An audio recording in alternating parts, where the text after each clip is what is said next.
میرے عزیز دوستو، اس بات کو اچھی طرح سے اپنے دل کے اندر بٹھا لیں اور جگہ دے لیں کہ نبی پاک سید عالم صلی اللہ تعالیٰ علیہ وسلم اللہ تعالیٰ کے آخری اور لاڈلے نبی ہیں۔ حضور سید عالم صلی اللہ تعالیٰ علیہ وسلم کو اللہ تعالیٰ نے کامل، مکمل اور اکمل دین دے کے دنیا کے اندر مبعوث فرمایا۔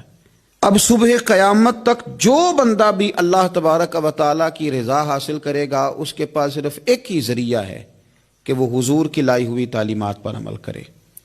اس کے علاوہ کوئی راستہ نہیں، اس کے علاوہ کوئی اور طریقہ نہیں رب تعالیٰ تک جانے کا، کوئی اور ذریعہ نہیں اللہ کو راضی کرنے کا۔ فقط ایک ذریعہ ہے، حضور کی سنت، شریعت، نبی پاک کا لایا ہوا دین، کتاب و سنت۔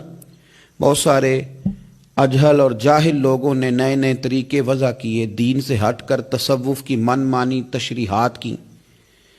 اس کا نقصان یہ ہوا کہ وہ لوگ خود بھی گمراہ ہوئے اور ان کے پیچھے چلنے والے جو لوگ تھے ان لوگوں کو بھی انہوں نے گمراہ کیا۔